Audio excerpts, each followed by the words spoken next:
Hi and welcome back to my channel, guys. Good afternoon. Today is Saturday and 28, 29, something like that. And I am on reserve. So I'm just waiting. Actually, this week has been very, very slow. I had my 4 days off, which you guys saw. I went to California for that. And I have actually been on call for 4 days on reserve, and I haven't flown once. So it's been a very, very slow week. But as promised, I am bringing you another Flight Attendant 101 session.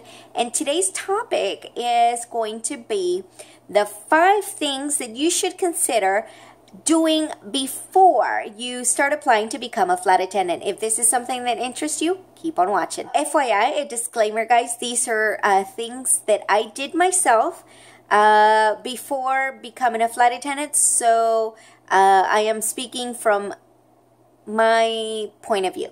So number 1 is get yourself some life insurance. Why do I say that?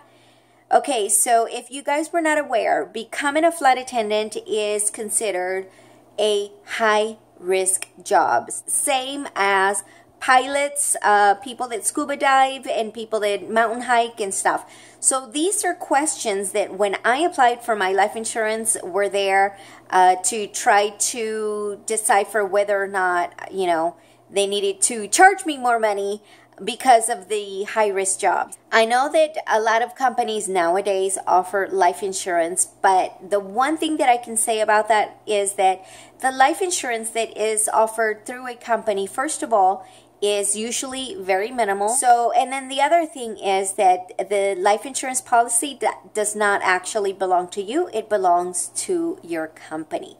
So if you were to either quit or get fired, you lose that life insurance, and usually you're not able to take it with you whenever you leave the company. So the best thing is to have your own prior to joining the industry, so that first of all, it's there already, and second of all, you're not going to pay the high premiums of working in a high-risk job that is going to end up costing you even more money in the long run. So and I say this as, you know, from my personal view. I've seen one too many stories on the news where people lose a loved one, and then they're on there talking about, you know, they're doing a GoFundMe page, or they're doing a car wash, or, you know, just crazy things like that that are going to, you know, they're trying to get money for just to bury their loved ones, and no one should ever have to suffer like that.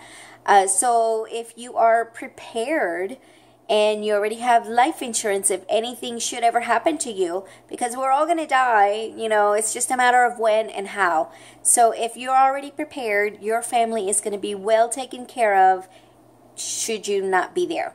So something to think about. I know not a lot of people want to think about death, but, you know, it's a fact of life. So get yourself some life insurance before joining the industry. You'll save yourself a ton of money.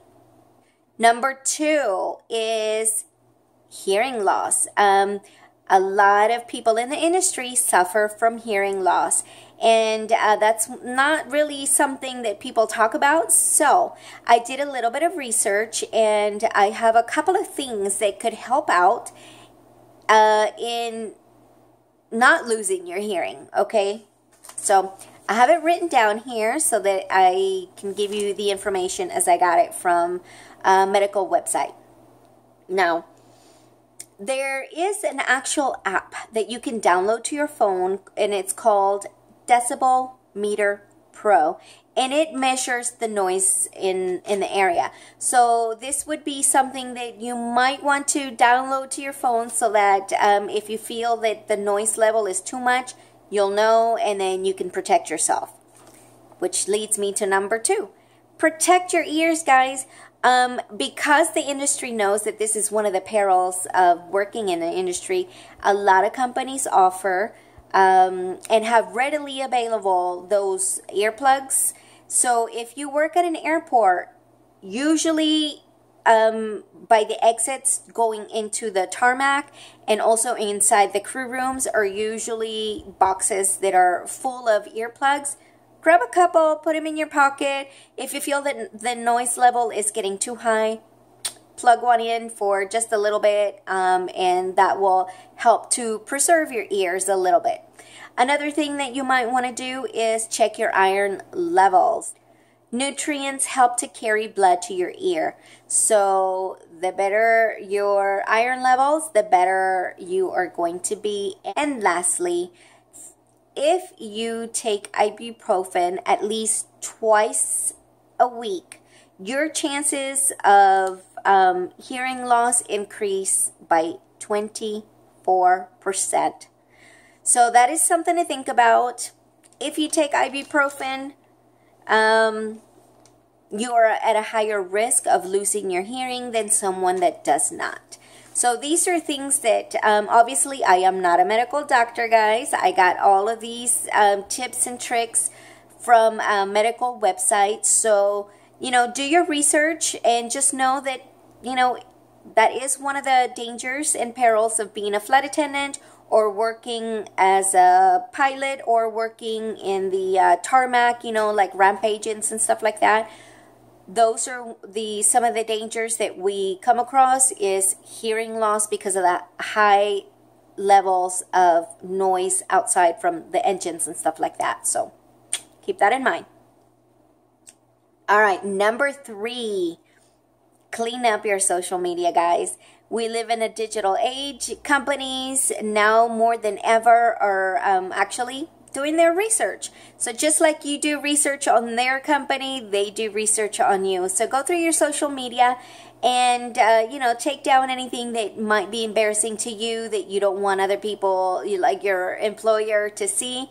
And keep in mind that, you know, they will be looking at these things, or they might, I don't know, depending on your company or what company you apply for. But just know that it's a possibility that, you know, these things can be looked at, and you don't want anything embarrassing that could cost you the job that you want. Number 4, have a plan and or do your research. I wouldn't say or, I would just say and do your research. Okay, guys. So, you know, this industry is one of the most sought after, most applied to by people.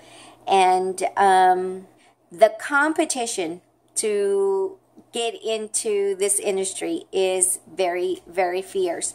So what I mean by having a plan and doing your research is before you go to apply to a company, specifically if you want a particular company, like you're like, I only want to work for this company and that's the only one I want to work for, then do your research, guys. Don't just go there thinking, oh, I'm cute, because listen, I will be the first one to tell you that I have worked with some beautiful, beautiful girls that have been turned down by the Legacy Airlines, and I'm like, what the heck? So it's not just about looks. I mean, you know, looks help, but what I'm saying is I don't know what they did or what they didn't do in their face-to-face interviews, but point is they didn't go through and they didn't make it. So being that there is so much competition for these jobs, you want to be well prepared. And you want to do your research about these specific companies that you want to work for. You want to know their history, their core values. You want to be prepared for the video interview, the face-to-face interview. Some companies do telephone interviews. And if they throw a question out there, you will want to make sure that you answer and you have a good answer. Not only a good answer, but you also have the right answer. Because let me tell you, one of the things, I used to be a retail manager before being a flight attendant, and one of my jobs was to hire people. And so I did interviews pretty much day in, day out, week by week by week. And my favorite question to ask people was, why do you want to work for this company? And if that person didn't have a good answer, and if they sounded like they really didn't know anything about my company, or didn't have a good answer about why they wanted to specifically work for my company instead of X and Y Z company, then I usually pass them over. So keep that in mind. Do your research and know your stuff, okay, guys? And number 5, last tip is before you go applying, be ready. Sometimes the process between the time you apply to the time that you are hired can differ. And by that I mean it could be different.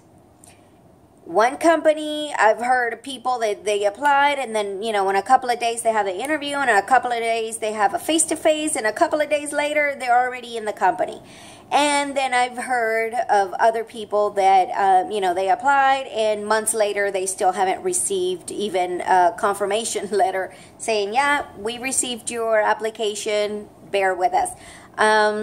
So be ready to take in the interviews whenever they need you to. Be ready to have your resume ready, have your outfits ready, have your research ready, have everything ready so that when they call you, you're there. Also,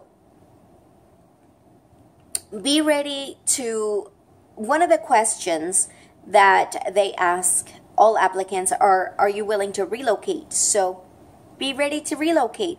I know that most people say yes, because obviously we all want the job, and a lot of people don't want to move. So you're either going to risk, if they hire you, you're going to either have to commute, which I hear sucks. I mean, I would not want to spend my days off coming and going to work. I would rather, you know, use my days off for my own personal leisure. So just be ready to do and be at the beck and call of what your company needs you to do. You're going to have good cell phone, good reception, and whenever they say jump, you got to be there. You got to be there because there's hundreds of other people behind you, thousands of other people behind you that are ready. So anyway, these are my 5 tips that I think that you should think about and maybe do before applying to become a flight attendant. Think about these things, guys, and if there's any topics that you would like me to hit upon, leave them in the comments down below, and I will definitely, I love reading all your comments. Thank you so much for spending a little bit of your day here with me today. Again, if you've recently subscribed, thank you very much. Hugs and kisses from my house to your house. And obviously, thank you to all of you who have been here with me from day number 1. You guys are treasures, and I love each and every single one of you. So until next time.